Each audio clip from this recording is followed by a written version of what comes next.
और जो हमारी माँ और बहनें हिजाब पहनती हैं, निकाब पहनती हैं, वो भी पहनकर जाइए।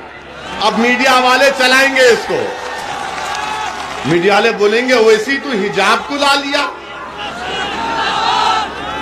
अब आप बताइए, हिजाब और बुर्का पहनना तो हमारा राइट है, हमारा फंडामेंटल राइट है संविधान में।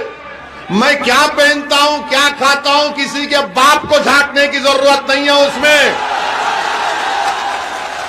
मेरी बेटी क्या पहनेगी, मेरी माँ क्या पहनेगी, मेरी पत्नी क्या पहनेगी, मेरी खाला क्या पहनेगी।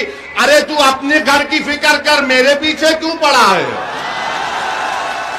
अब क्या हम तुमसे पूछ कर पहने क्या पहना? इनको वोट भी डालना डर कर। अब कह रहे कि नहीं, ये पहनने से मुसलमान जो है दब जाता है। तुझे कैसे मालूम? जो हमारा हाल है, हमारे घर में भी बुर्का होता, मगर जब हम घर में जाते भड़काऊ भाषण नहीं दे सकते, हम डर के बैठना पड़ता हमको हमारे। समझे ना? आपका भी हाल होगा, है ना? मुस्कुराओ जरा ताकि तस्दीक हो जाए। हाँ, ये लोग बोलते दबाते, अरे हमको उल्टा दबाते हैं भाई। मगर ये लोग बोलेंगे वो क्या तुम हिजाब। अब हम कल बोले एक भाषण में, हम एक भाषण में बोले, उस बच्ची का जिक्र किए। आप बताओ उस बच्ची ने जुर्रत का मुजाहरा किया नहीं किया? क्या अगर यहां पर कोई बाप है और कोई मां है तो क्या आपका सीना चौड़ा नहीं हुआ कि उसने हिम्मत से काम किया? हुआ नहीं हुआ? आपको खुशी हुई नहीं हुई? अगर हुई तो हाथ उठाओ, उठाओ। छत पे भी खड़े हाथ उठाओ। डर रहे क्यों? समाजवादी के तो नहीं हो ना, उठाओ हाथ। हाँ,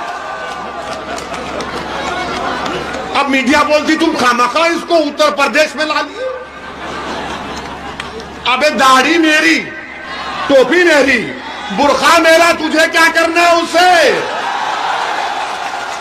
हिम्मत और हौसले से काम करिए। और मीडिया के लिए कह रहा हूं, हम उस बच्ची से वीडियो कॉल भी करके आए हैं। मैं मुस्कान से उनके वालिद से बात किया, उनके वालिद को कहा कि आपने अच्छी तरबियत दी अपनी बेटी की, उसको उसके हिम्मत और हौसले को अल्लाह और बुलंद करे।